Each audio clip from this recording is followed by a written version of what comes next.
Hello po, good morning. Yan, sorry na po. Good morning everyone. Ngayon po sa oras na po na ito ay umpisan po nating araw na ito upang manalangin po sa ating Panginoon. First, I would like to announce na naka-live na po tayo. Pwede na po tayong mag-share ng ating live sa ating mga friends, relatives, families, and all of that. Ayan. So, okay. Later on, meron po tayong prayer items po dito sa unahan. Pwede po natin itong sundan. Okay? Tara po, let's pray. Hallelujah, Panginoon. Maraming salamat, O God, sa araw na ito, Panginoon, na binigyan niyo nga po sa amin, Panginoon. Panibagong Sunday to experience you, O God, in our lives, Panginoon. Dalangin ko, O God, ng bawat isa dito sa amin, Panginoon, ay maging at peace, Panginoon, at magkaroon po na experience sa inyo, Panginoon. At hindi naman po, Panginoon, ang mga taong paparating pa lamang po, Panginoon, sa oras na ito, ay samahan nyo nga po sila, ingatan nyo nga po sila, Panginoon, sa kanila pong pagpunta rito, Panginoon. Magkaroon po kami, bawat isa po sa amin, Panginoon, excitement, Panginoon, to experience you, at to worship you, to learn your word, Panginoon. At ma-enjoy po ang fellowship ng bawat isa, Panginoon. Right now, Panginoon, we are praying, Panginoon, sa prayer items po ng aming iglesia, Panginoon. Samahan mo nga po kami, Panginoon, as we follow along with these prayer items, Panginoon. Maraming salamat, O God. Tayo pong lahat ay manalangin.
Good morning po sa ating lahat.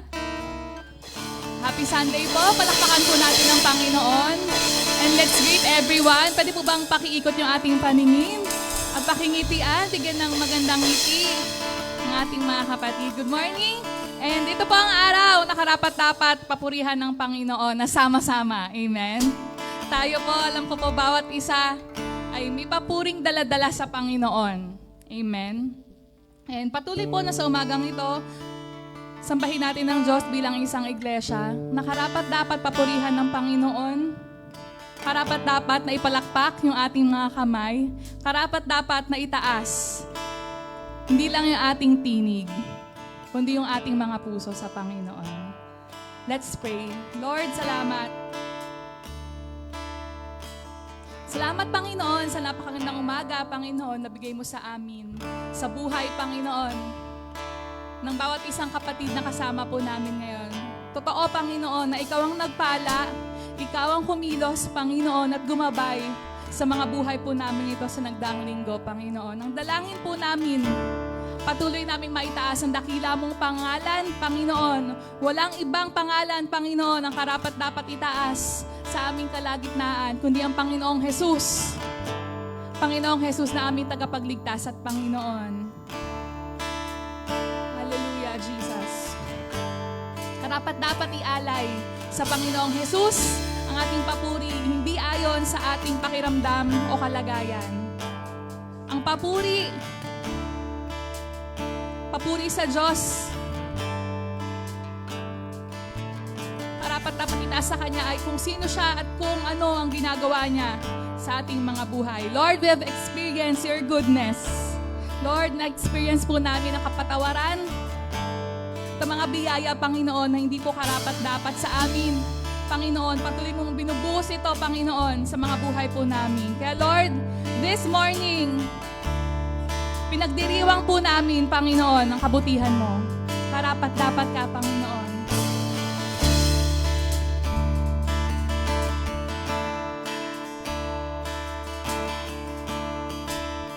Sabay-sabay nating papurihan ng Panginoon.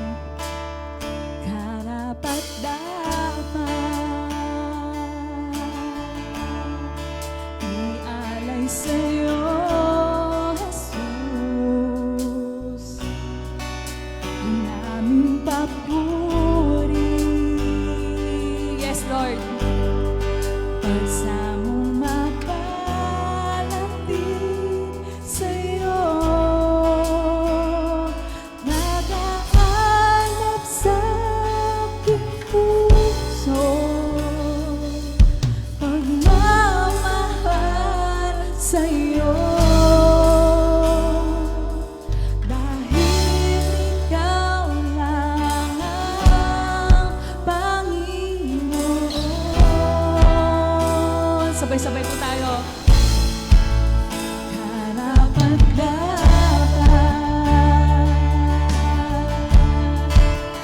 Ialay sa'yo, Jesus,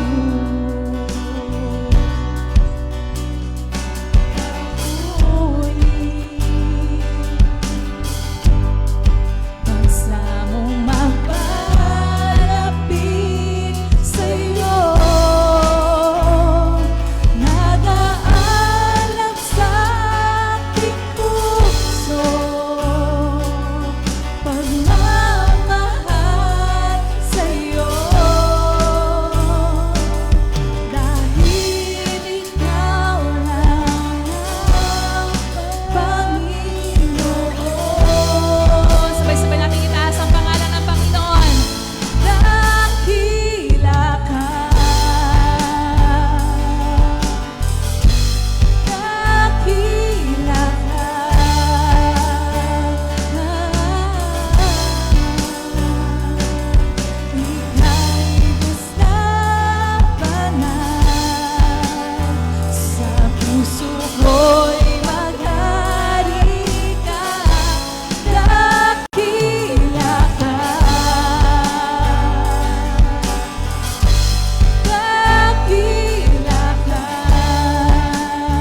sa mga puso po namin.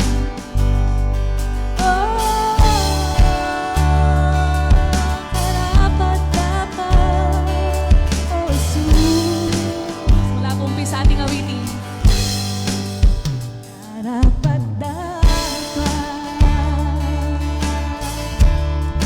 Ialay sa'yo, Jesus, ang aming papuri. Isa mong mapalapit sa'yo, nag-aalab sa aking puso, pagmamahal sa'yo, dahil ikaw lang ang Panginoon. Dakila ka, Panginoon. Dakila ka, dakila ka, dakila ka.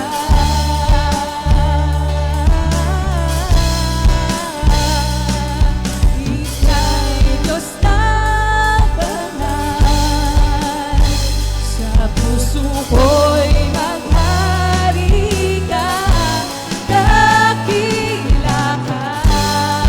Panginoon, ito ang dalangin pa namin, Panginoon. Dakila ka. Pagharian mo, Panginoon, ang aming mga puso. Sa'yo alay ang aking pagsamba. Dakila ka, Panginoon. Dakila ka, dakila ka, dakila ka.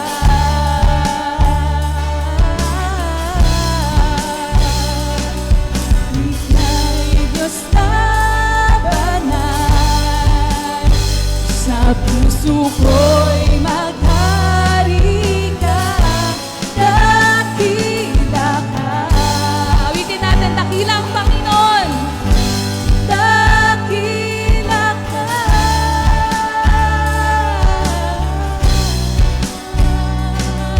Sa'yo alay ang aking Inaawit po namin, dakila ka, Panginoon. dakila ka. Dakila ka.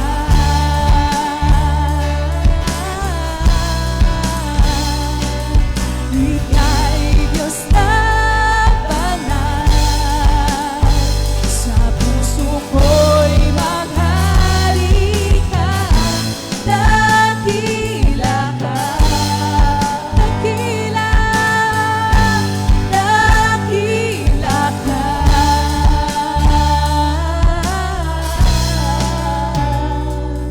Sa'yo'y alay ang aking pagsamba. Minsan pa buong puso natin sabihin. Dakila ka, dakila ka.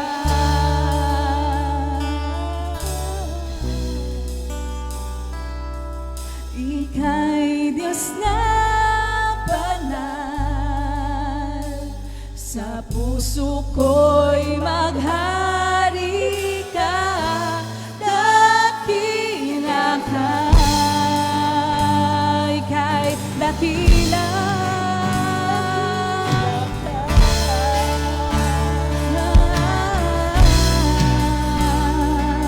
sa'yo alay ang aking pagsamba.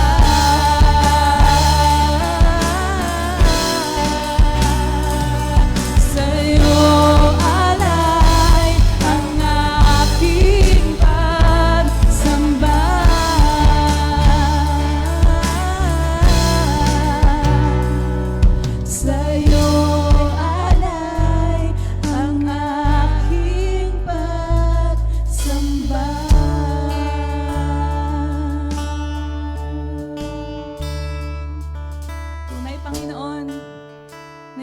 nag-iisang Diyos at Hari ng aming mga buhay.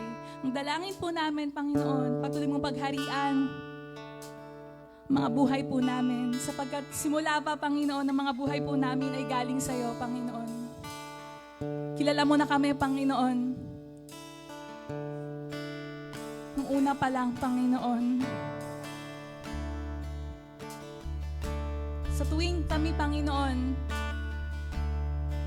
ay may puso na malayo sa iyo, Panginoon. Ang dalangin po namin, makita po namin na karapat dapat ibalik yung mga puso po namin sa iyo, aming Panginoon.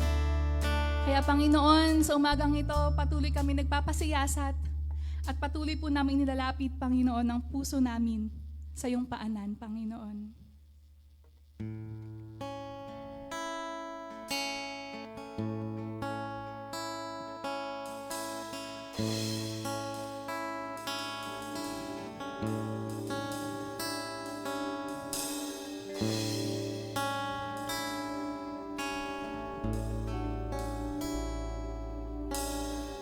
Puso ko iyong sinisiyasat, buhay ko iyong alam, ang lahat kong lihim, O Yahweh, ay tiyak mo ngang nababati.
pagsamba po namin ngayon, Panginoon. Sa umagang ito, inilalapit po namin yung puso po namin sa iyo, Lord. Siyasatin mo ito, Panginoon. At salamat, Panginoon, sa pagtutuwid mo. Minsan pa. Puso ko iyong sinisiyasat. Buhay ko iyong alam. Ang lahat kong lihim, O Yahweh, ay tiyak mo ngang nababati. Ang lahat ng aking ginagawa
natin sa Panginoon ito. Salamat sa'yo, Panginoon. Sa unang pagkakataon, magpasalamat tayo sa Panginoon. Salamat, Panginoon, tinutuwid mo ko. Ikaw lang ang may alam ng aking patutunguhan. Salamat sa'yo,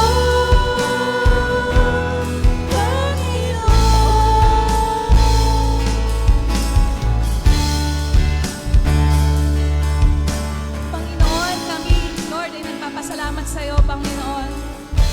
Kulang, Panginoon, yung pag-awit po namin sa iyo, Panginoon. Para masabi namin, Panginoon, na sinusuko po namin yung mga buhay po namin sa iyo. Dalangin po namin sa araw-araw, Panginoon. Maalala po namin, Panginoon, nakilala mo kami, Panginoon.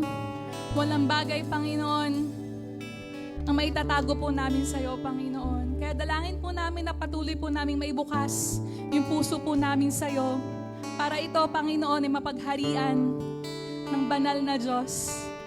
Dakilang Diyos na walang katulad sa lahat. Salamat, Panginoon, sa umagang ito na patuloy, Panginoon, pinagkikilusan mo yung mga buhay po namin. Salamat, Panginoon, kilala mo ako. Salamat, Panginoon, tinutuwid mo ako. Salamat, Panginoon, ginagabayan mo ako. Salamat, Panginoon, ito po ang aming pagsamba at papuri sa pangalan ng aming Panginoong Jesus. Amen. Amen. Palakpakan natin ang Panginoon. Minsan pa po tayong mawit sa Panginoon. Sinasabi po dito, sino pong nananabik sa muli pong pagdating ng Panginoon? Amen. Pero sabi po doon, bago dumating ang Panginoon, sinasabi nga nito, na patuloy daw po tayong binabago ng Panginoon. Ina-accept po ba natin yon? Amen. Sige po, kasabay po ng pagsambang ito. Sabihin natin sa Panginoon, Lord, tinatanggap ko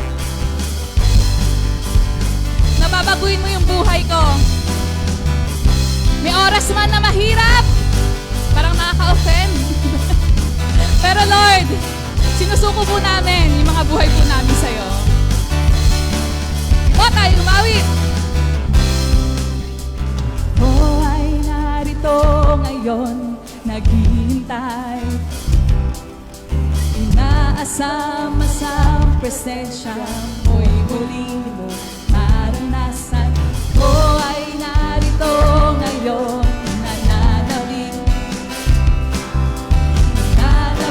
na makita. Mula umpisa po Isa pa. Ang iyong mukha. Ako ay narito. Ako ay narito ngayon, naghihintay. Inaasam-asam presensya mo'y muling maranasan. Ako ay narito ngayon, nananabik na makita. Luwalhati ang iyong mukha. Sabay-sabay! Sumasayaw na nga sa galak tumatawa. Nananabik na makita, muli mong mabisita. Panginoong Jesus, malayang-malaya ka. Baguhin mo ang buhay ko, ito'y iyong-iyo. Mula po umpisa, lakas natin yung palakpak. Lord, nananabik kami sa iyong presensya. Ako ay narito ngayon, naghihintay. Inaasam-asam presensya mo'y muli maranasan. Ako ay narito ngayon, nananabik na makita. Luwalhati ng iyong mukha. Sabay-sabay! Sumasayaw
umagang ito, ang Diyos po ang mapapurihan. Sige po, maaari na po tayo makaupo.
Hello.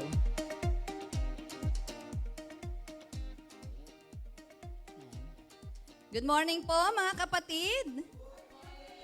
Nakaawit po ba tayo sa Panginoon? Amen. Salamat sa Panginoon. Muli ay dinako na niya tayo rito para sa kanyang gawain. Salamat sa Panginoon. At sige po, bago po tayo magkaloob sa Panginoon, ay nais ko lamang pong sabihin na ang nais sa atin ng Panginoon ay tayo ay maging tapat sa Kanya. Bigay natin yung nararapat para sa Panginoon. Hindi yung tira-tira para sa Kanya. Ang nais ng Panginoon, magkaroon tayo ng cheerful heart sa pagkakaloob sa Kanya. Kaya naman dalangin ko na ang bawat isa natin ay meron ganyan sa kanilang mga puso. Sige po, pwede na po tayong magkaloob.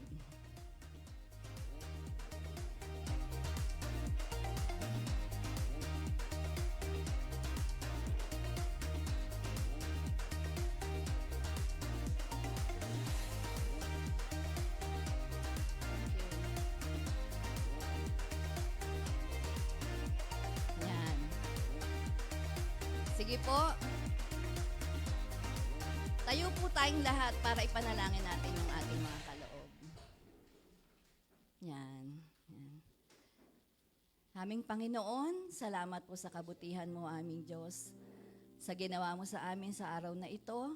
Salamat po, Lord, dahil patuloy mo kaming kinakatagpo sa amin nga pong pagkakaloob na ito. Patuloy na ito nga po ay inaalay namin sa iyo, O Lord. Ito po ang laman ng aming mga puso, Panginoon, at nais namin, Lord, na yung kagalakan ay patuloy na naririto sa aming mga puso sa tuwing kami ay nagkakaloob sa iyo, aming Panginoon. At dalangin po namin, Lord, sa mga kapatid namin na patuloy na nagkakaloob, kayo po ang mag-bless sa kanila.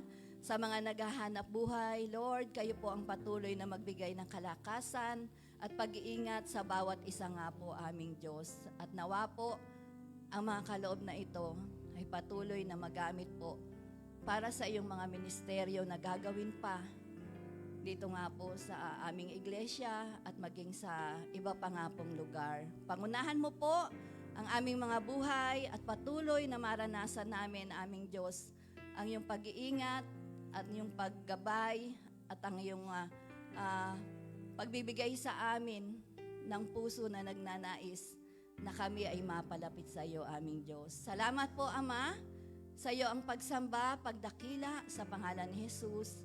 Amen. Paklakpakan po natin ang ating Panginoon. Yan. Sige po. Ay, mamaya. Mamaya pa nga pala. Sorry.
Hallelujah! Praise the Lord! Welcome home, heartmates! So, salamat pong muli sa mga kasama po natin na nagpuri. Sorry, medyo nawalan ako ng boses kasi narinig niyo ba yung nagbaback up? Hindi ako yon. Hindi ako yon. Pero sa mga gusto pong mag-involve sa atin pong mga ministries, open na open po ang ating mga ministry para po magkaroon pa tayo ng further impact sa pagpupuri po at paglilingkod po natin sa ating Panginoon. Tingnan mo naman yung katabi mo. Yan. Ngitian mo naman ng konti. Salamat sa Panginoon at nakasama po natin ang bawat isa sa atin pong worship service this morning. Welcome po muli sa ating third Sunday service. Akalain mo dati, sumisilip lang si Jose Marichan, no? Ngayon, talagang damang-dama na natin siya, no? Damang-dama na natin yung mga Christmas lights sa paligid and yung mga Christmas songs. Tama po ba? Ang busy ng paligid and definitely, hindi po tayo papatalo dyan. Magiging busy po tayo para sa paglilingkod sa Panginoon. Amen po ba? Parang ayaw na, no? Tatuloy po tayo sa atin po mga gawain. Pero bago yan, welcome po muna natin yung ating po mga kapatid. Yes.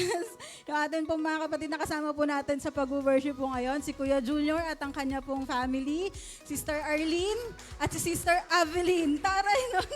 Gusto ko yung, ang taray ng pangalan niya, no? Si Sister Arlene, si Brother Avelino, and then yung anak nila, Aveline. O, taray, pak na pak. Welcome po kayo sa Heart Community Church. And syempre, welcome din natin si Kendra. Hi, Kendra. Welcome po. Good morning and welcome po sa Heart Community Church. Patuloy po namin kayo nawang makasama po sa atin pong pagpupuri sa ating Panginoong Diyos. And tuloy-tuloy pa rin po tayo sa ating pong mga gawain. Meron po tayong prayer recharge. Every Wednesday po yan. Kung pagod na po tayo, kung lobat na po tayo, kung hindi po, salamat sa Diyos. Pero kung lobat na tayo, mas kailangan po nating mag-recharge sa Panginoon. Sama po kayo sa amin sa ating pong prayer recharge. Every Wednesday po yan, 7 p.m. Dito pa rin po sa ating, saan pa nga ba, diba? Dito pa rin po sa ating worship hall. Meron din po tayong, yes, it is also online, yes. Via Google Meet din po yan. So yung Google Meet ID po natin ay pinopost po natin sa Facebook page po natin. The same time, meron din po tayong Power Up. So definitely, papalapit na po ang katapusan ng September. Ready na po ba tayong maggagalaw-galaw? Yan. Medyo pumayat na po talaga ako. Salamat sa Diyos kasi po sa nakaraan pong Power Up natin ay na-enjoy po natin. This time, mas mag-enjoy pa po tayo, no? Dahil nagana po tayo ng mas malaking place para po pagdadausan ng ating pong Power Up. So definitely next week na po yan, September 27, 6 a.m. So let's join us na mag-power up po sa ating Panginoong Diyos via Zumba. Yan. Sino po ba dito yung mga mahilig magsayaw-sayaw? Yan. Sama po kayo dito, Zumba. And definitely, tayo po ay mag-enjoy. And pagkatapos niyan, kain naman. Pagkatapos natin magpagod, kumain po tayo ng kumain. Praise the Lord. Patuloy rin po tayo sa atin pong heart journey. Salamat sa Diyos dahil po tayo po ay nasa lesson 5. Ay, lesson 6, sorry. Na-late pala ako, no? Lesson 6, and kung mga hindi pa po nakapag-start, pwede po kayo magsabi sa mga small group leaders para po makapag-start po kayo ulit from lesson 1. Ito po ay para po sa ating preparation sa marami pa po nating gagawin sa mga susunod na panahon. So let's be more like Christ. Let's become more like Jesus. Salamat po sa Panginoong Diyos. Patuloy rin po yung ating po mga fellowships. Siyempre, unahin ko talaga siyempre ang Women's Fellowship. Salamat sa Diyos sa nakaraan po nating gathering. So next gathering po natin, October 11, 4 p.m. po yan. Dito pa rin po sa atin pong iglesia. And siyempre yung ating pong Youth Ablaze. So every Sunday po sila. Every Sunday, 3 p.m. po. Mamaya po ay may Youth Ablaze. Mamaya po ay may announcement sila kung saan po gagawain yung Youth Ablaze po nila. So salamat sa Diyos sa patuloy pong pagtatapat ng Panginoon sa mga gawain po natin. And definitely, Beat the Hit campaign, patuloy pa rin po yan. Tayo po ay nasa 4th month na. So salamat sa Panginoong Diyos dahil patuloy po tayong sinusustain, pinagpo-provide ng ating Panginoong Diyos. Salamat po sa Panginoon. And also, last na po, we are also streaming via YouTube. Yes. Please like, subscribe, share, ano ba, vlogger yan. And please, please click the link po para po maging updated tayo sa mga every time ganap ng atin pong iglesia. So kung hindi pa po tayo naka-like, naka-subscribe, please like and subscribe po sa atin pong YouTube channel. Nandiyan po yung iba po nating videos na hindi po posted via Facebook. So syempre meron din po tayong Facebook account. Please like and share din po yung ating pong Facebook account, Hearth Community Church. Yarn. Salamat sa ating Panginoong Diyos, and tayo pong patuloy po na nasa discipleship na series. Sa mga gusto pong mag-involve sa discipleship, please feel free na i-approach po kahit sino pong small group leader na nandito para po masimulan po yung gathering ninyo. Okay po ba yon? Praise the Lord. Salamat po ng marami sa ating Panginoong Diyos. We have a lot na gagawin po sa mga susunod na panahon. Let's pray for Hearth Community Church and sa mga gagawin po ng Diyos para po sa iglesia. Amen po ba? Tayo po ngayon ay dadako na sa pinakamahalagang parte ng atin pong pagsamba, ang pag-aaral ng salita ng ating Panginoong Diyos. Tawagin na po natin ang ating pong preacher for today, Pastor Marlon Meneses.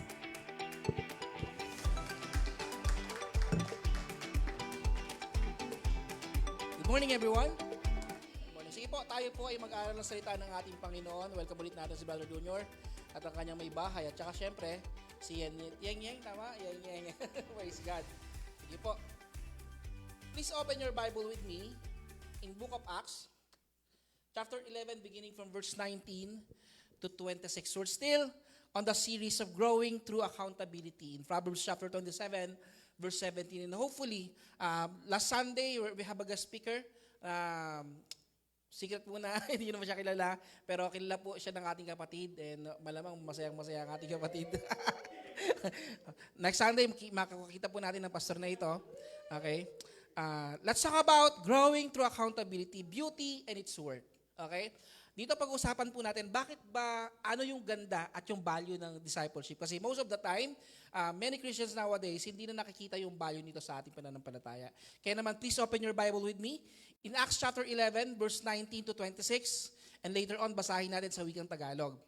Acts chapter 11, verse 19 to 26, Now, those who were scattered because of the persecution that arose over Stephen traveled as far as Phoenicia and Cyprus and Antioch, speaking the word to no one except Jews, but there were some of them, men of Cyprus and Cyrene, who are coming to Antioch, spoke to the Hellenists also, preaching the Lord Jesus, and the hand of the Lord was with them, and a great numbers of who believed turned to the Lord. The report of this came to the ear of the church in Jerusalem, and they sent Barnabas to Antioch. Tuloy natin, verse 22 to 26. And when he came and saw the grace of God, he was glad, and he exhorted them all to remain faithful to the Lord with steadfast purpose. For he was a good man, full of the Holy Spirit and faith, and a great many people were added to the Lord. So Barnabas went to Tarsus to look for Saul, and when he had found him, he brought him to Antioch. For a whole year they met with the church and taught a great many people. And in Antioch, discipleships were first called as Christians. Sige po, basahin natin sa wikang Tagalog. Ayusin ko lang yung aking slide. Ayan. Basahin natin sa wikang Tagalog. In Acts chapter 11, verse 19 to 26, or Gawa, versikulo 11 hanggang 19 to 26. Let's read. May mga mananampalatayang nagkahiwa-hiwalay dahil sa pag-uusig sa nagsimula noong patayin si Esteban, na nakarating sa Phoenicia, sa Cyprus at sa Antioquia. Ipinapangaral nila ang salita ngunit sa mga Hudyo lamang. Subalit may kasama silang mga taga-Cyprus at mga taga-Cyrene. Nang pagdating ng sa Antioquia ay ipinangaral din sa mga Griego ang magandang balita tungkol sa Panginoong Yesus. Tuloy natin, verse 21 to 26. Nasa kanila ang kapangyarihan ng Panginoon at maraming naniwala at sumunod sa Panginoong Yesus. Nang mabalitaan ito ng iglesia sa Jerusalem, isinugo nila sa Antioquia si Bernabe. Nang dumating siya roon ay makita ang pagpapala ng Diyos sa kanila. Siya'y nagalak at pinapayuhan silang lahat ay manatiling tapat sa Panginoon ng buong puso. Verse 24 to 26, mabuting tao si Bernabe, puspos ng Espiritu Santo at ng pananampalataya sa Diyos. At marami pang tao ang sumasampalataya sa Panginoon. Nagpunta si Bernabe sa Tarso upang hanapin si Saul, si Saulo, at ng kanyang matagpuan na isinama niya sa Antioquia, 1 taon silang nanatili roon kasama ng iglesia at nagturo sa maraming tao.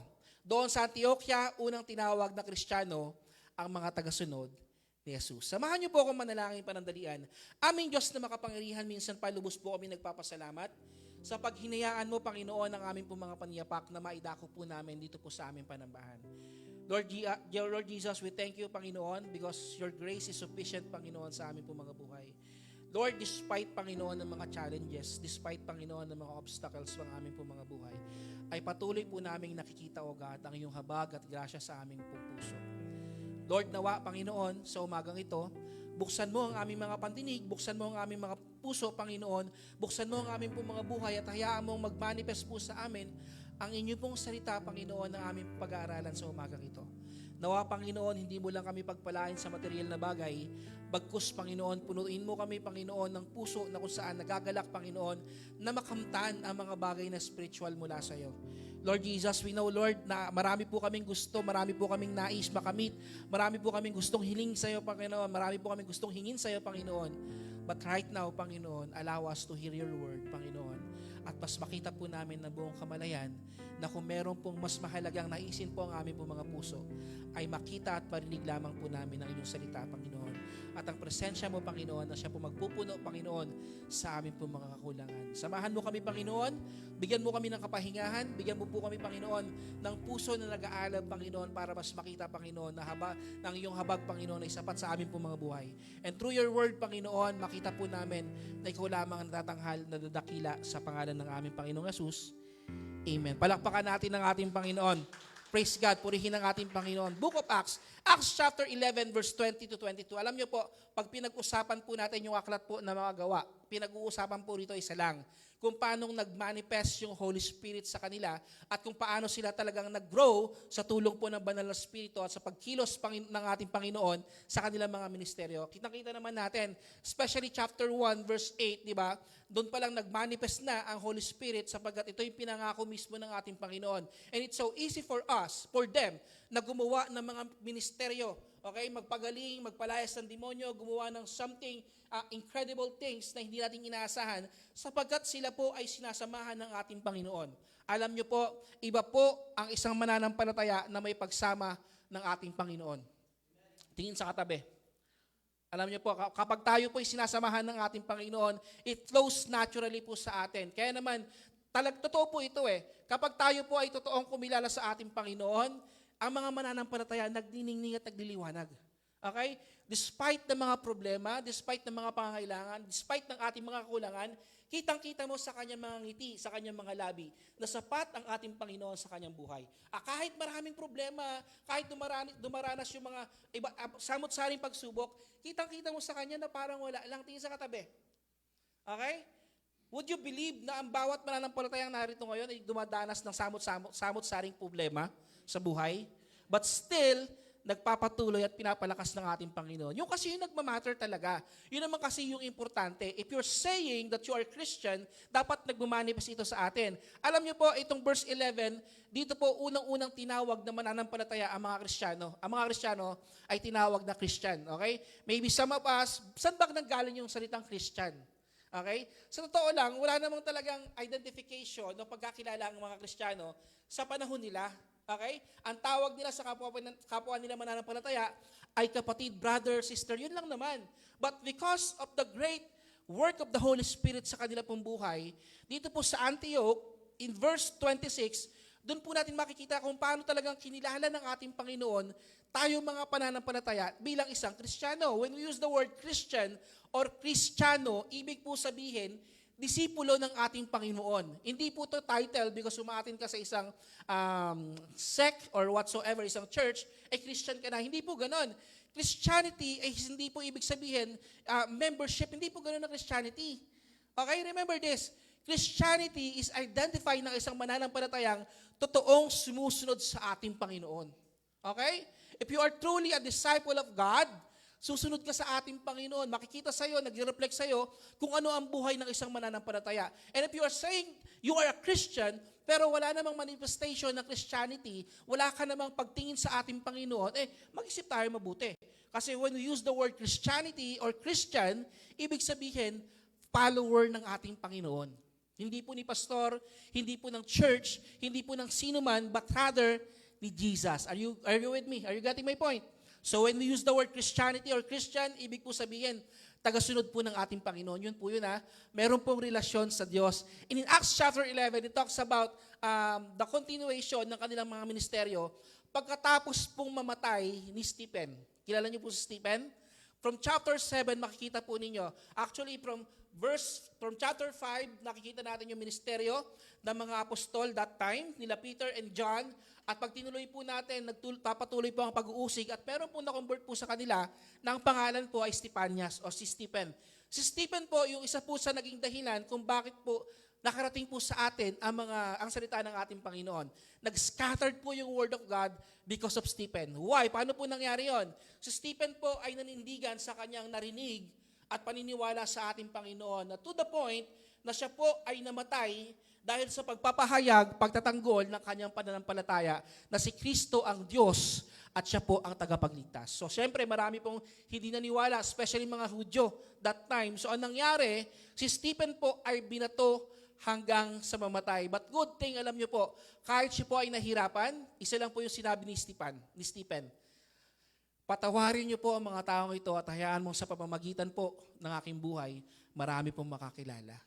Not exactly, pero ganun po yung naging puso ni Stephen. Alam niyo po, napaka-importante na itatama po yung ating pong mga puso when it comes sa ating pong pananampalataya, sa ating pong Christianity. Because it's heart matters talaga Kapag hindi ayos ang puso po natin, mga kapatid, it's so impossible for us to grow at mag-manifest talaga ang kabutihan ng ating Panginoon. Sabi nga kahapon, nung amin pong banding po ng mga pastor, nakakatuwa po, sabi po ni Tatay Aris, the church is not about the membership. It's not about sa dami. Naintindihan ninyo, but rather for those people na willing talagang sumunod sa ating Panginoon. Are you getting my point? Kasi most of the time, tingnan nyo itong mabuti, ang dami nating nakakatch na attention Ang dami po nating napapansin sa loob ng church, ang dami po nating nakikita without even knowing ano ba talaga yung dapat natin mas tinitignan. Wala pong iba, kundi si Jesus. Yun lamang po. Alam nyo po, kapag sa iba po tayo tumingin, disappointment will happen sa ating pong buhay And misinterpretation reflect sa ating pong buhay kapag wala si Jesus sa ating pong pagtingin. Ngayon po, pag-usapan po natin yung beauty and cause ng discipleship. Ano ba yung beauty and worth ng discipleship? Bakit merong ganda ang ating pagsunod sa ating Panginoon through discipleship? And most of the time, sabi ko nga kanina, most of Christians nowadays, hindi na po napapahalagahan, hindi na po nila nakikita na dapat priority po ang discipleship sa kanila pong buhay. I have here 3 things to ponder for us to see the beauty and worth of discipleship. Ang sabi po sa verse 20-22, tingnan niyo po mabuti. Ang sabi po sa wikang Tagalog, subalit may kasama silang mga taga-Cyprus at mga taga-Cyrene na pagdating sa Antioquia ay ipinapangaral din sa mga Griego ang magandang balita patungkol sa ating Panginoong Yesus. Patungkol daw kanino yung kanilang tinuturo? Patungkol kay Kristo sa Panginoon. Nasa kanila ang kapangyarihan ng Panginoon at maraming naniwala at sumunod sa Panginoong Yesus. Nang mabalitaan ito ng iglesia sa Jerusalem, isinugo nila sa Antioquia si Bernabe. Look at the word, yung hinighlight po natin dyan. Sabi ron, ipinangaral din sa mga Griego ang magandang balita tungkol sa Panginoong Yesus. Okay? So, ibig sabihin, wala po silang pinipili. And kung bakit po tayo mas na-highlight as a Christian, sapagkat pinangaral sa kanila ang patungkol sa ating Panginoong Yesus na hindi tanggap ng karamihan. Until now, marami pa rin pong hindi tumatanggap sa ating Panginoon bilang Diyos at tagapagligtas. And that's the reality of life. Marami pong hindi kinikilala ang ating Panginoon. And many Christians nowadays, yes, they are saying na Kristiyano sila, pero less ang pagkakilala sa ating Panginoon. Yan po yung totoo. At ang sabi pa ron, dahil nakilala nila ang ating Panginoon, maraming naniwala at sumunod sa Panginoong Jesus. Bakit po maraming sumunod sa ating Panginoon? Dahil ba nag-invite po sila? Dahil po ba nagsama po sila sa church? Hindi po.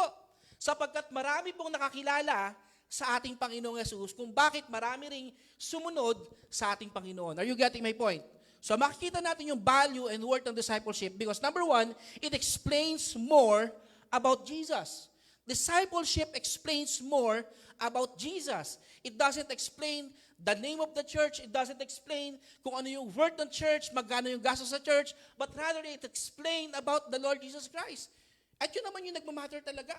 Kahit po sa ating pong buhay, it is very important for us na makita natin kung gaano kahalaga at kaimportante ang ating Panginoong Jesus. Alam niyo po, if we're doing church, if we're attending church, pero meron po tayong gustong matutunan, kapatid, hindi tayo nag-church eh. Okay? Because we're attending church because we want more about the Lord Jesus Christ. Yun naman yun. Kung bakit po tayo nagbiministeryo, we want more about the Lord Jesus Christ. We need deeper understanding who Jesus is. Kailangan nating malaman kung sino ba talaga si Jesus sa atin. Imagine that, sumusunod tayo sa ating Panginoon, tapos less knowledge tayo regarding sa Panginoon. Are you with me? Many of us sa atin, alam natin na si Jesus, siya yung provider natin. And we can ask anything about the Lord Jesus Christ. Lord, kailangan ko po ng financial status, kailangan ko po ng changes sa financial status ko, kailangan ko po ng provision mo, Lord, kailangan ko po ng healing power mo, kailangan ko po ng pag-ayos mo sa mga gantong bagay. Ang dami natin hinihingi sa ating Panginoon. And most of the time, pag hindi natin na-experience yung mga bagay na hinihingi natin sa Diyos, minsan sinisisi pa natin ng Diyos eh. Bakit hindi binibigay eh? Have you ever experienced this word, di ba? Dumating sa punto ng iyong buhay, ano ba naman yan, Lord? Bakit mo ginagawa sa akin to? Bakit pwede naman ganito, pwede naman ganyan, pero bakit pinapadaan mo sa akin yung ganitong klase ng problema? Hindi mo ba ako mahal, Lord? Dumating ba sa ating punto yung bagay na to? Okay? Alam niyo po bakit dumadaan sa atin po yung mga ganitong katanungan? Sapagkat this is what I believe, sapagkat less tayo ng pagkakilala sa ating Panginoon. If you truly understand kung sino ang ating Panginoon Jesus sa iyong buhay, maiintindihan mo na ang ating Panginoong Jesus ay hindi lang provisionary, nagbibigay sa atin ng mga provision na bagay na kailangan natin. Hindi lang siya Diyos na nagpapagaling ng mga bagay na kahit anong sakit na ating naranasan. We need to understand who Jesus is. Nang sa ganon, mas maniwala tayo sa ginawa ng ating Panginoon. Are you with me? If we truly understand who Jesus is, doon pa lang nangyayari yung totoong transformation. Kaya marami pong mananampalataya, hindi po nababago ang buhay, nagkakaroon po ng samot-saring problema, and somehow bumabalik sa dating pamumuhay, mas gumugulo pa, sapagkat less ang kanilang pagkakilala sa ating Panginoon. And that's the reality. But, kung talaga pong tayo po ay mas kumilala sa ating Panginoon, mas nag-deeper tayo sa pagkakilala sa ating Panginoon, alam niyo po, when we understand ano ba si Jesus, sino ba talaga si Jesus, na siya pala yung hindi lang siya nasa authority ng ating pong buhay, but rather it is very important na siya mismo yung nagmamanage ng ating pong buhay, doon pa lang natin maiintindihan, kaya pala kailangan ko si Jesus. Kaya pala hindi ko makita yung totoong kasiyahan. Kasi wala pala ako nung totoong pagkakilala sa ating Panginoon. Are you with me? Kaya pala yung transformation, hindi nangyayari sa akin. Kasi wala pala ako ng pagkakilala sa ating Panginoon. Less pala yung aking understanding sa ating Panginoon. Yun pala yun. Kaya naman, kailangan po natin ng discipleship because through discipleship, doon po mas nagdidig deeper yung ating pagkakilala sa ating Panginoon. In Acts chapter 20, verse 29 to 30, I know that after my departure, fierce wolves will come in among you. Tingnan nyo itong mabuti. Not sparing the flock, and from among your own selves will arise men speaking twisted things to draw away the disciples after them. Okay? Alam ito ng ating Panginoon. Alam ng mga nagdidisipulo that time na hindi lang salita ng ating Panginoon na kanilang maririnig, but rather marami pang aral, marami pang wolves na darating sa atin na magtuturo hindi para alagaan ng mga tupa, kundi para sirain ng mga tupa. Are you with me? Dapat mag-ingat po tayo. Ourselves will arise men speaking twisted things. It is given. Meron talagang ganito mga kapatid, to draw away the disciples after them. Alam niyo yun? Yung imbis na ang pinag-uusapan natin si Jesus, ipopokus tayo sa mga bagay na hindi nakalooban ng ating Panginoon. Yun po yung sinasabi po rito ng salita ng ating Panginoon. That's why, napakahalaga na even yung mga nakakausap po natin, even yung mga nakaka-fellowship po natin, dapat alam natin na talagang malalim sa ating Panginoon Are you with me? Kasi po, hindi po lahat ng tao sa ibabaw ng lupa nakatingin sa ating Panginoon. Hindi po lahat nakafocus sa paglago, nagdo-draw away but rather nagdo-draw away sa mga disciples, okay? Na tagasunod ng ating Panginoon. Inilalayo tayo sa kalooban ng ating Panginoon. In Acts chapter 5 verse 42, and every day in the temple and from house to house, they did not cease teaching and preaching that the Christ is Jesus. Okay? Kaya naman mas lalong lumalim ang kanilang pagkakilala sa ating Panginoon. And tignan nyo itong mabuti from chapter 1 to chapter 5 pa lang, iilan lang sila. But dahil lumalalim yung kanilang pagkakilala sa ating Panginoon, it is amazing. You know why? Wala po silang church building. Okay? Wala po silang ganon. But rather, nagsasama-sama lang sila in every day in the temple and from the house to house. Pupunta sila sa templong kinilala ng mga Hudyo that time. Tapos ang ginagawa nila, nag-uusap, pinag-aaralan nila ang patungkol sa ating Panginoong Jesus. And amazingly, nakikita nila yung provision ng Diyos. Are you with me? Usapan pa lang to mga kapatid. Nag-uusapan pa lang sila.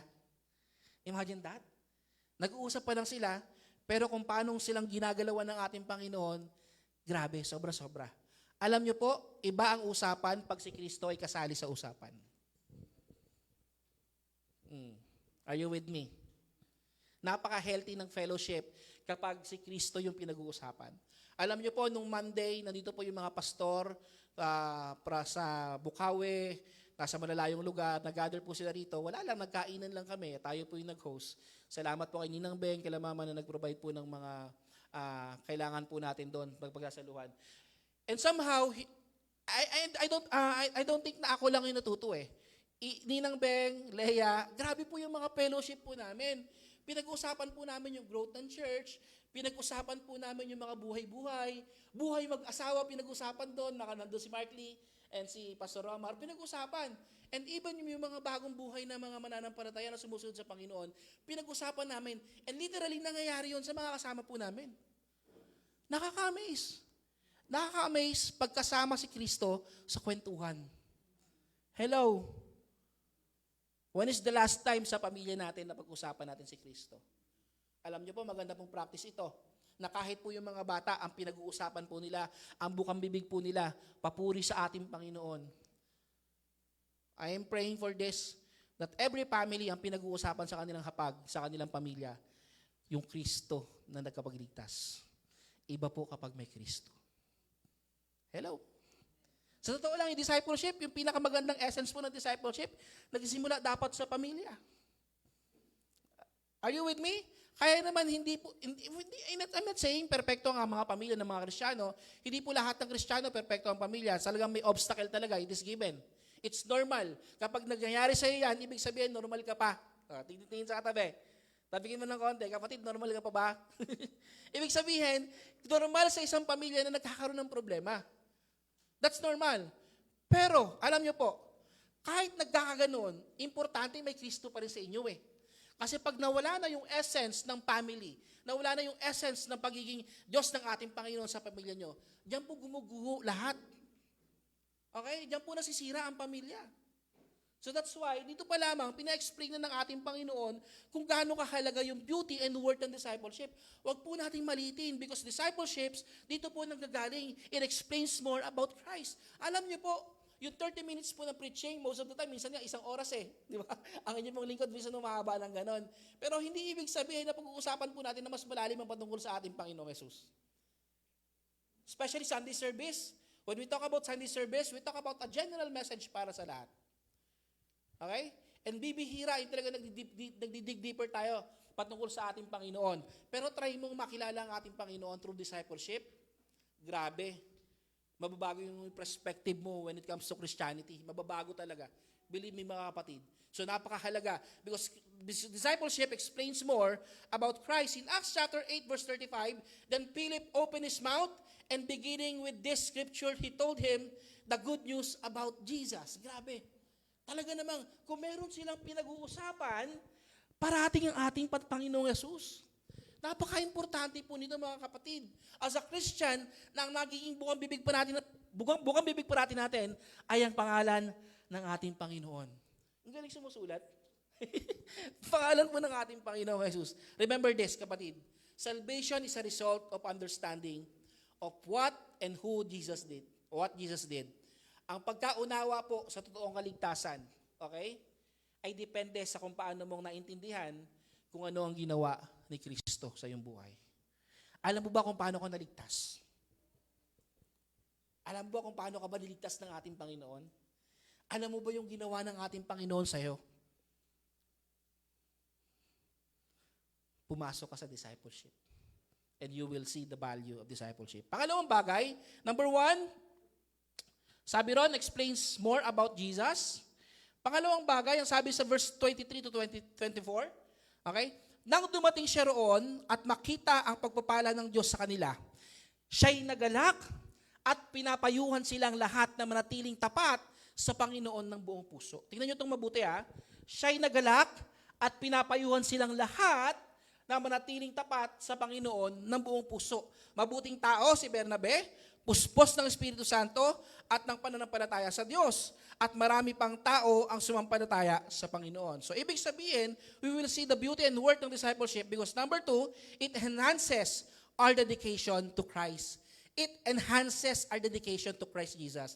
Mas lalo tayong nakakakilala sa ating Panginoon, mas lalo tayong nagiging eager na lumapit talaga sa ating Panginoong Yesus. Enhances our dedication. Kumusta ang ating dedikasyon sa ating Panginoon? When we say dedication, when we use the word dedication, it's not about paano tayo mag-serve sa Lord. Hindi issue rito yung ministeryo or whatsoever. When we use the word dedication, kung paanong tayo ay lumalapit talaga sa Diyos ng buong puso. Are you getting my point? Okay? Kung paano tayo mas lalong inaangat ng ating Panginoon sa pagtingin para sa Kanya. Okay? The more na tayo po ay nakakilala sa ating Panginoong Yesus, the more na tayo lumalalim sa Kanya, na mas lalo tayong dedicated sa ating Panginoon. Imagine that. To the point na handa kang ibigay lahat sa Diyos. Ang hirap nun sa totoo lang. Especially po tayong mga tao, it is given sa atin na most of the time, umiral po sa atin yung pagiging selfish. Tingin sa katabi. Totoo yun. May mga pagkakataon, kung meron tayong iisipin, titignan lang natin yung sarili natin eh. Tama. For example, meron kang nakitang pagkain, gustong-gusto mo yun. Ang dami nyo, yung pagkain na yun, iisa na lang. Diba? Sino yung kakain nito? Letter A, ako. Letter B, ako. Puro siya, no? Lahat ng choices, A, B, C. Puro siya. Di ba? Hindi mo naisip kadalasan kung, ay, mukhang mas gusto niya. Kadalasan nga, hindi na issue kung bata o mas matanda eh. Minsan ginagamit pa natin yan eh. Parang ginagamit pa natin, mas matanda ako sa'yo ha. Ako yung kakain niya. Nakikiwa niyo yung punto ko? So pagkain pa lang ito, kapatid. So it is given for us na most of the time, ang isipin natin kung ano yung magiging benepisyo sa atin. Tama. Pero the more na tayo po ay nakakilala sa ating Panginoon, the more na mas lalo tayo lumalalim sa pagkaunawa sa Diyos, na-enhance po yung dedication natin sa Diyos. Na, to the point na kahit yan na yung last mo, willing ka pa rin isuko sa Panginoon. Na kahit wala ka namang tinatanggap sa pagdilingkod mo, wala ka namang benefit sa'yo, gagawin mo pa rin para sa Diyos. Why? Yung dedication mo kasi lumalalim eh. To tell you the truth, ang pagiging mananampalataya, hindi po parating masaya. Tingin sa katabi. Hindi parating garbo. Okay? May mga pagkakataon, di ba? Pare-paras kayong problemado. Tama? May mga pagkakataon na, alam mo yun? Yung parang mawawalan ka ng gana. May mga pagkakataon, manghihina ka, it is given. Tingin sa katabi. Okay? May mga pagkakataon na parang gusto mo nang sumuko. Okay? Ibig sabihin, hindi sa lahat ng pagkakataon, a-agree sa nararamdaman mo. That's the point. Yun po ang Christianity. Okay? And even Paul, sabi nga ni Paul, kaya nga sinabihan niya si Timothy, di ba? Preach the word of God in season or out of season. Kasi may mga pagkakataon, maraming mananampalataya na kahit salita ng Panginoon, pipiliin nila yung gusto nilang marinig. Sabi ni Paul yun, ha? Ibig sabihin, alam nila na darating talaga sa puntong ganun. Tama? Alam nila na darating sa punto, ang pipiliin na lang ng mga tao, nakakapalakpak na lang ng tenga nila. Hindi na yung bagay na tumatago sa puso. Ay, ayoko ng ganyan. Di ba? Ito na lang, love life na lang pag-usapan natin. Ayoko ng ganyan. Pag-usapan na lang natin para tayo yaman. Yun naman talaga yung kailangan natin dito eh. Para tayo magiging masaya. Ang buhay po hindi laging ganoon. Okay? Not unless na-enhance ang yung dedication sa ating Panginoon. Kaya nga kung papansinin po natin, wala po sa Bible, especially when we read Romans chapter, let's read, please open your Bible with me. In Romans chapter 12, wala pala yung phone ko, nasaan yung pala, verse 1 and 2, di ba? Please read, meron ba dyan? Sabi po ng Bible,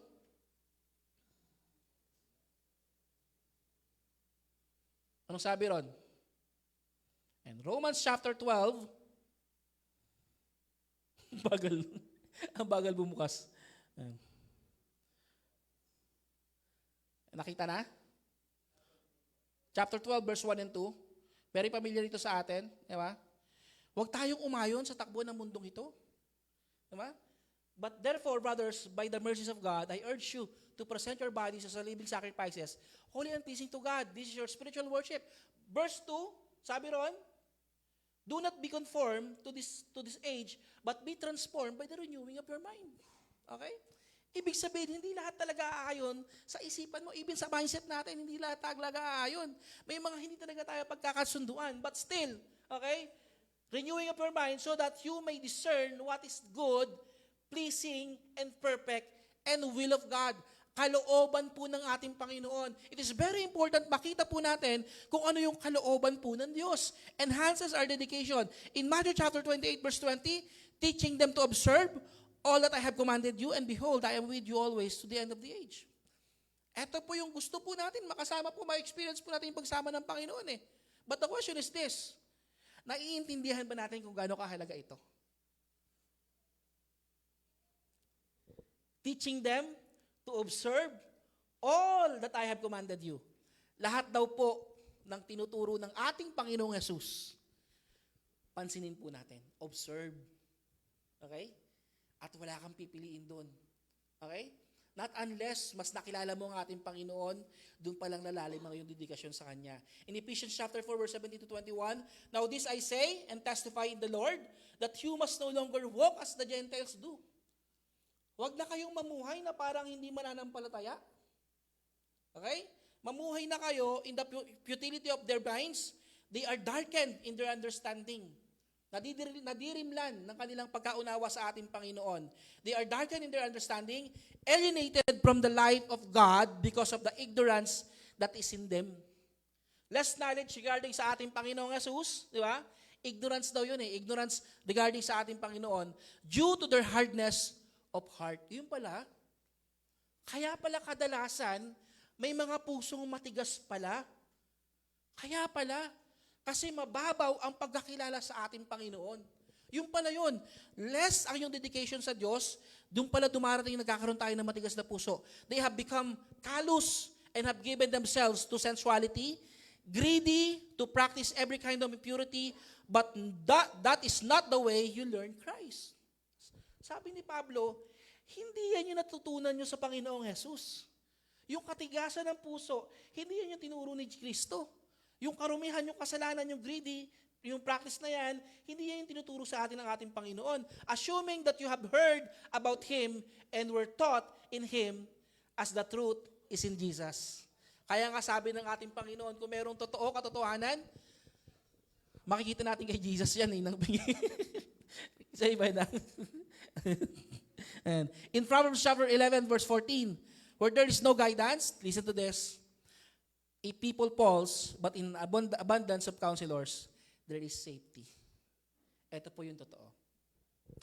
Kapag meron po tayong guidance, kapag meron pong taong malapit talaga sa atin, na totoong concern sa atin, nandun daw yung safety. Okay? napakahalaga na hindi ka nag-iisa. Napakahalaga na mayroong nagbabantay sa'yo. Alam niya po, sa church po natin, ako nakakatuwa kasi nag-start po kami, Pastor Omar, Markley, and Kevin. Nagbabantayan kami. Kahit po ang inyo pong pastor, nagpapabantay. Why? Marami po tayong blind side, sabi ko nga sa inyo eh. It is normal. Okay? Marami po tayong makikitang kasiraan sa isa't isa. Pero di po tayo doon titingin eh. Are you getting my point? Pag tumingin ka ron, hindi ka magpapatuloy eh. Dapat nakatingin tayo kay Kristo. Sabi nga rito, to grow in our faith, it is more helpful if we have someone to guide us in our walk. To grow in our faith, you want to grow sa iyong pananampalataya? Gusto mong lumago? Truly sa iyong pananampalataya? Look for someone, okay? Na makakatulong sa'yo, na i-guide ka sa paglago. Yung someone na po na yan, kailangan po natin ng discernment, ng totoong discernment. Kasi po, hindi po lahat ng someone makakatulong sa atin. Minsan nagpapalala pa nga yan ng problema natin eh. Tama? Hindi po lahat ng kaibigan pwede pong malapitan. Imagine that. Diba? Nag-away kayo mag-asawa, lumapit ka sa isang kaibigan na konsentidor, o sige, iwan mo na yung asawa mo, sa tingin mo, nasolusyonan mo ang problema nyo. Hindi. Hindi po lahat ng kaibigan ganun, pero may magsasabi sa'yo, ay kapatid, ilapit mo sa ating Panginoon, ipanalangin mo sa Diyos. Kasi normal yan, nagkakamali po yung mga asawa po natin. Kahit naman po tayo nagkakamali. I-treasure mo yung ganung klase ng kaibigan. And tandaan po natin, hindi po lahat ng klase ng kaibigan ganun. Ha? Hindi po lahat ng kaibigan ganun mag-isip. Pero kung meron ka ganung klase ng kaibigan, ilalapit ka sa ating Panginoon, itutulak ka papalapit sa ating Panginoon, ay grabe, embrace mo yan. Are you with me? Kumusta ang ating mga kaibigan, mga kapatid? Tinutulak ba tayo papalapit sa Panginoon o hinahatak tayo palayo? Hinahatak? Dapat tinutulak eh. Tapikin mo yung katabi mo, sabi mo, tulak mo ako palapit kay Jesus ha. Huwag mo itulak. Tulak mo ako ha. Hindi ganun. Dapat nagtutulakan. Ay, napaka-importante po nito. Kahit sa mag-asawa, dapat nagtutulakan kayong dalawa sa paglapit sa ating Panginoon. Kasi it is given sa mag-asawa maghatakan eh. Tama? Nangyayari po yan eh. Ibis na magtulakan kayo papalapit sa Panginoon, naghahatakan kayo kasi pabagsak ka, ikaw hinahatak mo rin pabagsak. Hindi po ganun.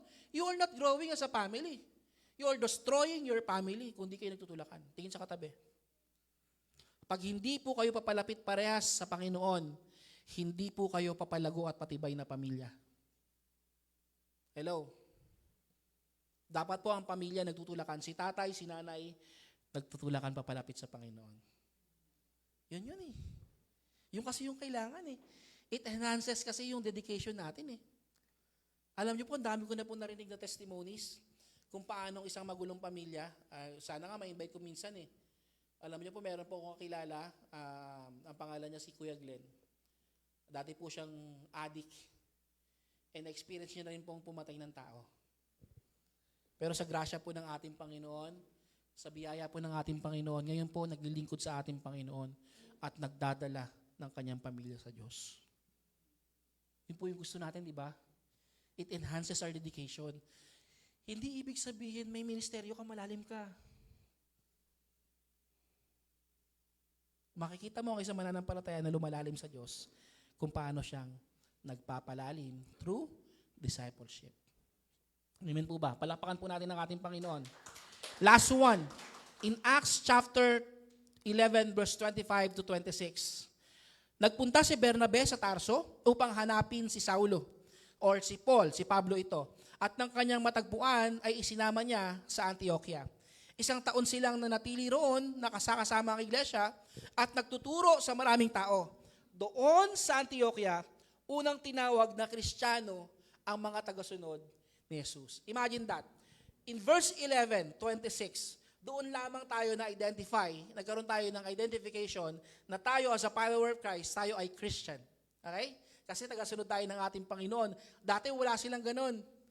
But rather, nakita sa kanila, Kristiyano itong mga to. So, number one, remind lang natin ng konti. Number one, ang sabi ron, explains more about Jesus, about Christ. Pangalawa, enhances our dedication to Christ.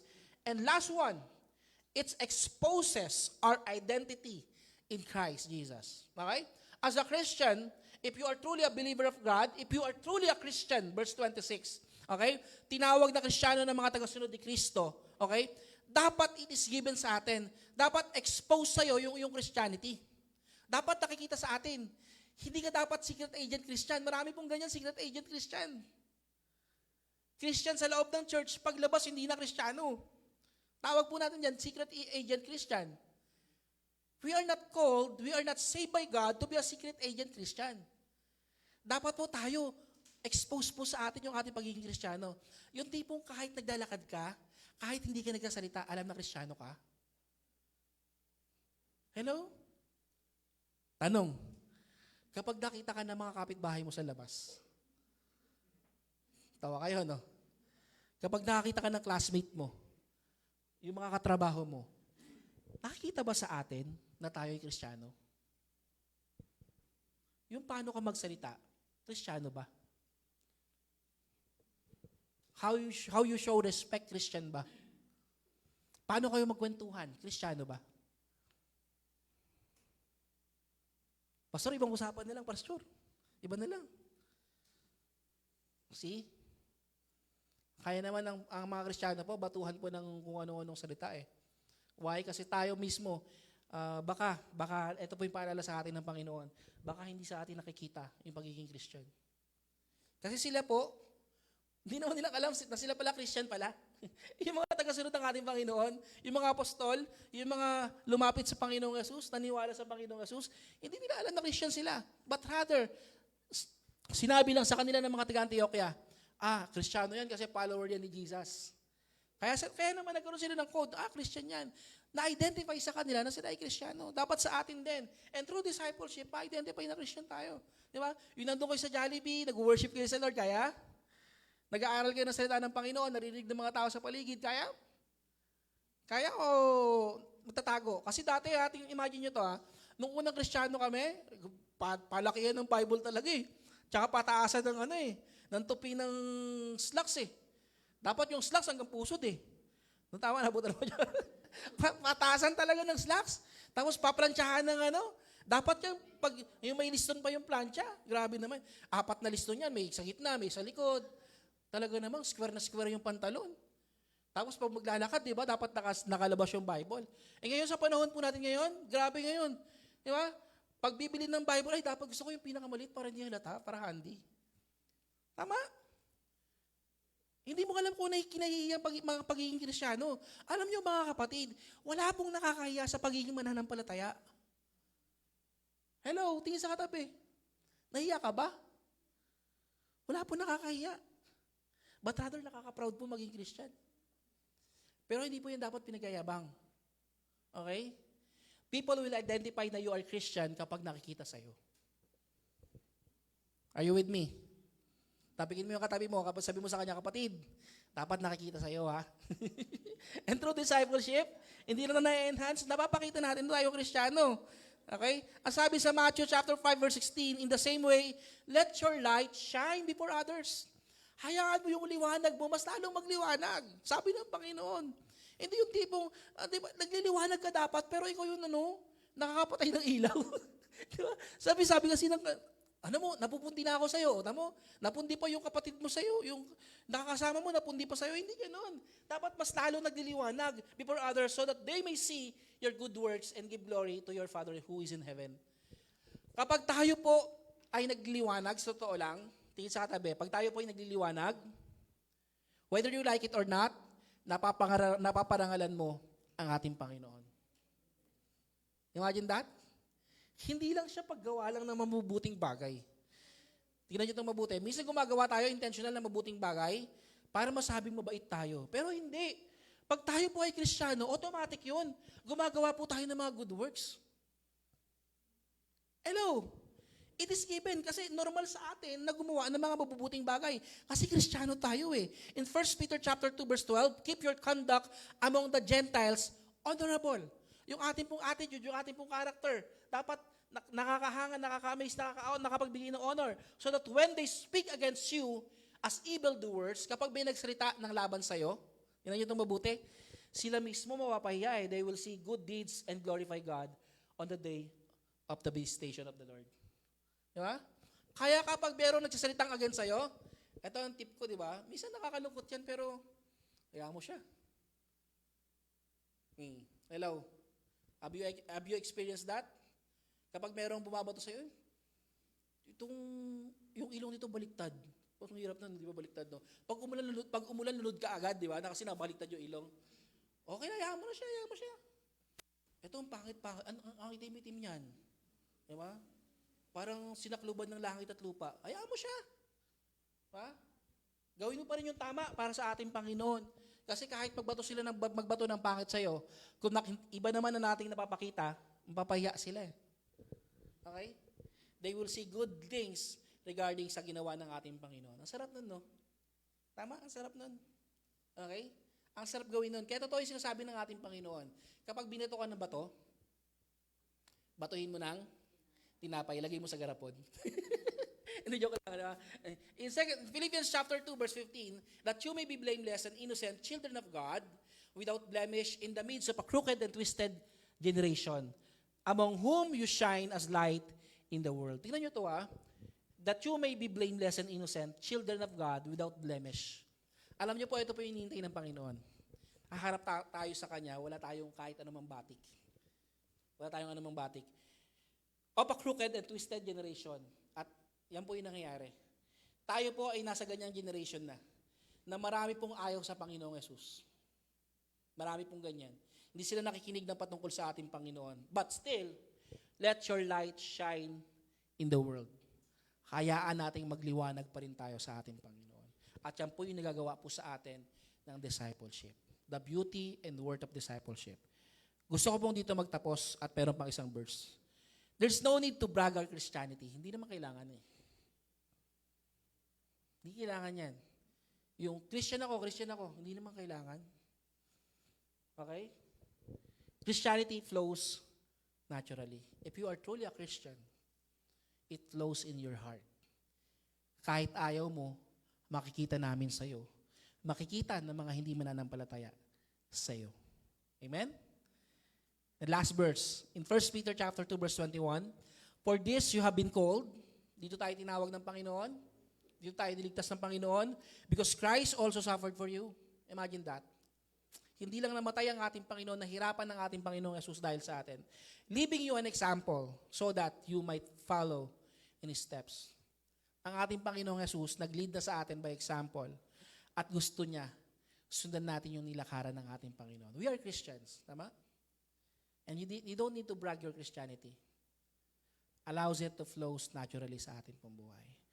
So 3 things to ponder, the beauty and worth of Christianity, of discipleship. Number 1, explains more about Jesus. Number 2, enhances our dedication to Christ. And lastly, exposes our identity in Christ. Gusto ba natin ito?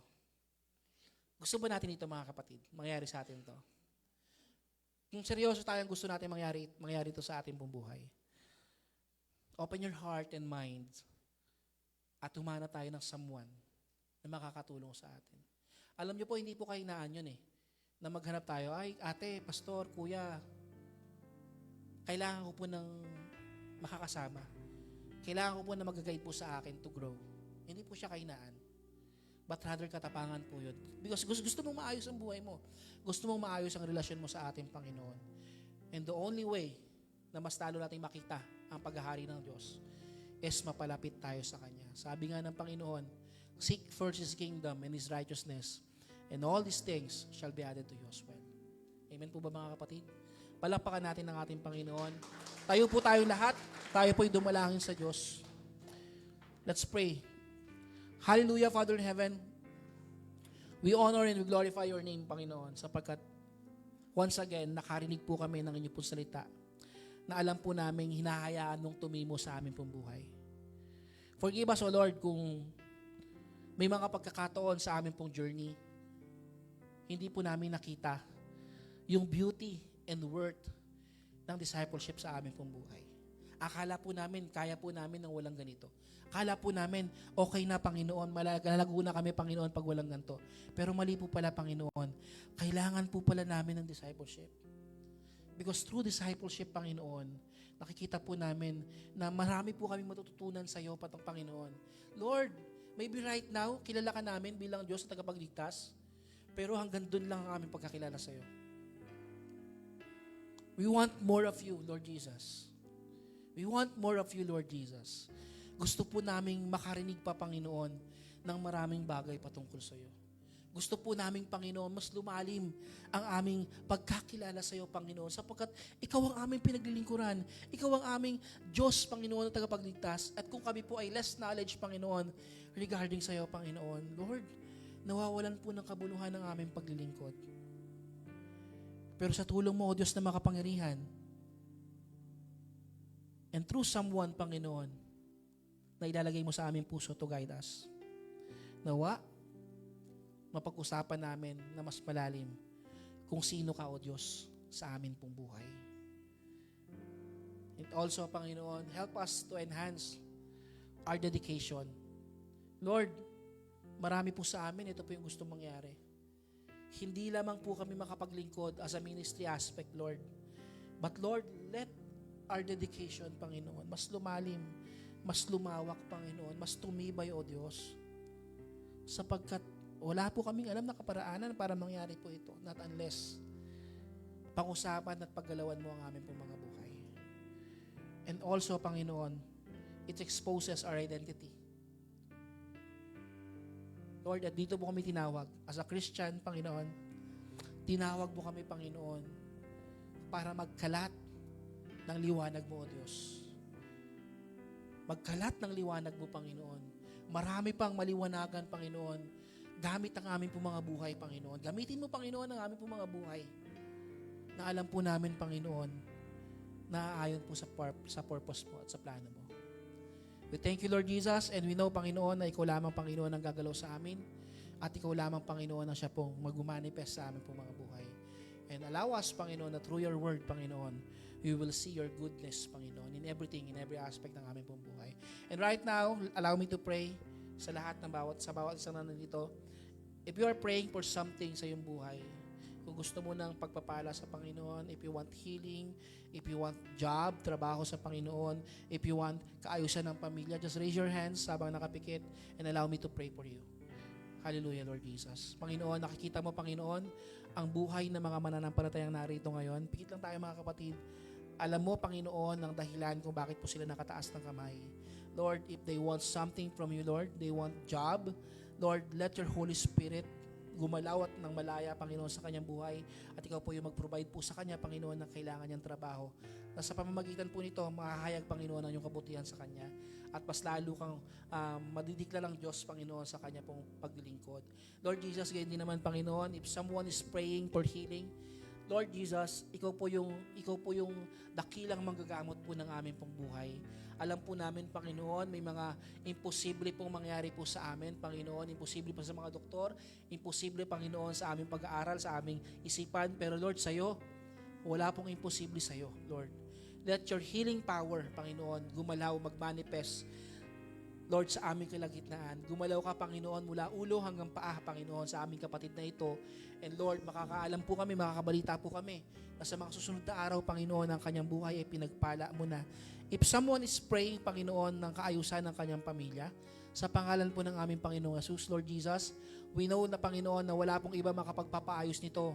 Hindi po kami, hindi po ang mga tao sa paligid, kundi ikaw lamang, Panginoon. Kaya naman, Lord, sa iyo po namin sinusuko ang aming pong pamilya na somehow gumugulo, Panginoon, dahil sa sitwasyon, sa problema, sa pangangailangan. Sa pangalan po ng aming Panginoong Jesus, Lord, let each family, Panginoon, na narito ngayon, Panginoon, ay aayos sa tulong mo. Lord Jesus, if someone is praying, Panginoon, ng kanyang relasyon sa iyo, Panginoon, sa pangalan mo, Diyos na makapangyarihan, Lord, alam po namin na ikaw lamang din ang susi upang maayos ito, Panginoon, at mas lalo pang mahayag ang iyong kabutihan sa Kanya. At nawa, Panginoon, pag nahayag ang iyong kabutihan sa Kanyang buhay, Panginoon, ito po ay magbunga, pabalik ng pasasalamat at pagsambang nararapat para po sa iyo. Alam po namin, Lord Jesus, that apart from you, we can do nothing. Kaya naman, Lord, hayaan mo na ang bawat isa po sa amin, Panginoon, ay mas lalong maging konektado sa iyo, Panginoon, mas lalong mapalapit sa iyo, Panginoon, at higit sa lahat, mas lalong maging malaya, Panginoon, nakapagpupuri, nakapagpapasalamat sa iyo, Panginoon. Bless each and everyone here, Panginoon. Bless, Lord, ang aming pong Sunday, Panginoon. Bless ang aming pamilya, Panginoon. At pagpalain mo rin, Panginoon, ang mga gagawin pa po namin sa maghapon. Maraming salamat. Ito po ang aming samot dalangin sa iyo. Sa pangalan ng Ama, ng Anak at ng Espiritu Santo, ang lahat ay magsabi ng Amen. God bless everyone.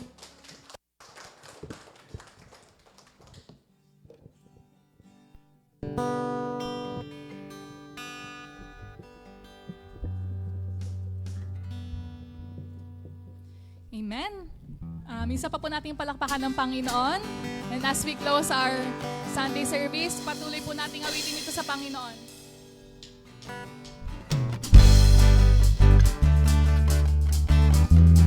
Habang inaantay natin ng Panginoon, yung Panginoon na nagbibigay sa atin ng tiyaga para magpatuloy. Amen.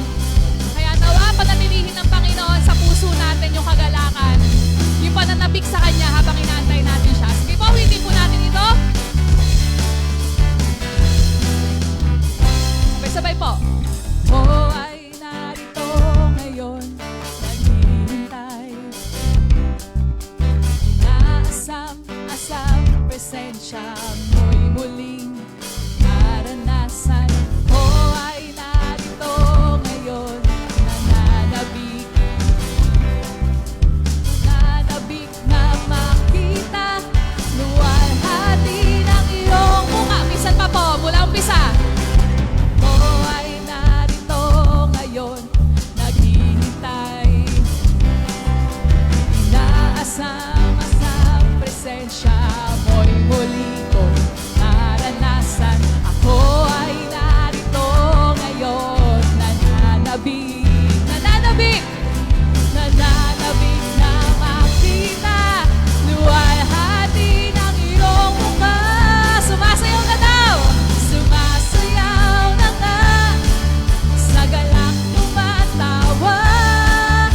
Nananabik na makita, muli mong pagbisita.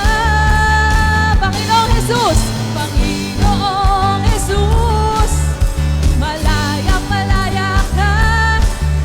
Baguhin mo ang buhay ko, ito'y iyong-iyo. Tayo po ba'y nananabik sa pagdating ng Panginoon? Minsan pa po nating awitin to. Mula umpisa. Oh, ay narito ngayon, naghihintay.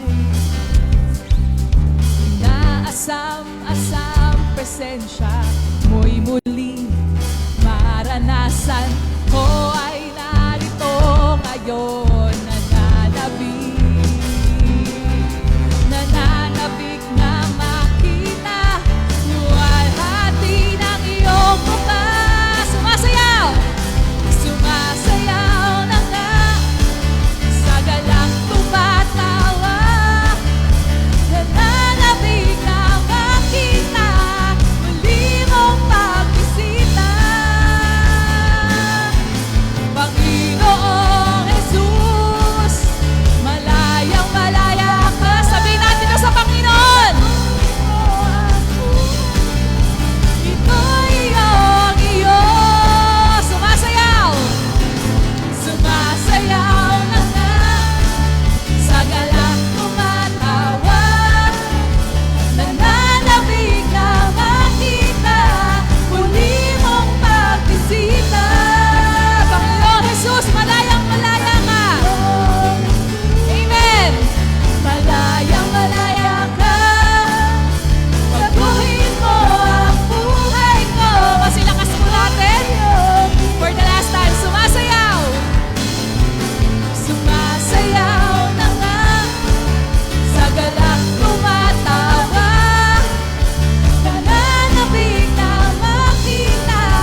mapagpalang umaga sa ating lahat. Maaari na po tayo magkamustahan.